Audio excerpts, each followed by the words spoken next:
आज हिंगोलीच्या औंढा नागनाथमध्ये ओबीसी समाजातर्फे रास्ता रोको करण्यात आलाय। मराठा समाजाला ओबीसीतून आरक्षण देऊ नये, राज्य सरकारने काढलेला हैदराबाद गॅझेट रद्द करावा या मागणीसाठी हिंगोली औंढा राज्य रस्त्यावर हा रास्ता रोको पार पडलाय। औंढा नागनाथ बस स्थानक परिसरामध्ये ओबीसी बांधवांनी एकच गर्दी केलेली पाहायला मिळते। या रास्ता रोकोला वसमत, कळमनुरी, औंढा नागनाथ तसेच हिंगोली शहरातील ओबीसी बांधव मोठ्या संख्येने उपस्थित होते।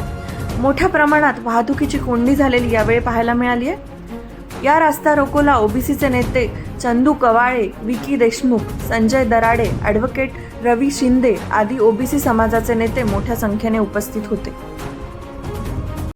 शासनाला वेळोवेळी निवेदन देऊन सुद्धा शासन जी आरबद्दल काही बोलत नाही। माननीय भुजबळ साहेबांनी काल 8 पानी त्यांना पत्र दिले, या जी आरमध्ये बदल करा किंवा जी आर रद्द करा, पण शासनाने याच्यावर काही न करतात त्यांनी 9 सप्टेंबरला तात्काळ महसूल विभागाला आदेश दिला की ताबडतोब कुंडी प्रमाणपत्र कुंडी लोकांना वाटप करा म्हणून। त्यामुळे शासनाने ही भाषा कळत नाही, शासनाला दडपशाही, रास्ता रोको, आंदोलन हीच भाषा कळते।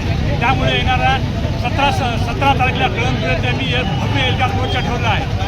17 तारखेला लक्ष्मण हाके येणार आहेत असं कर 17 तारखेला माननीय भुजबळ साहेब यांच्या नेतृत्वाखाली व लक्ष्मण हाके यांच्या अध्यक्षतेखाली शेंडगे अण्णा, ससाने साहेब, नवनाथ आप्पा वाघमारे येणार आहेत।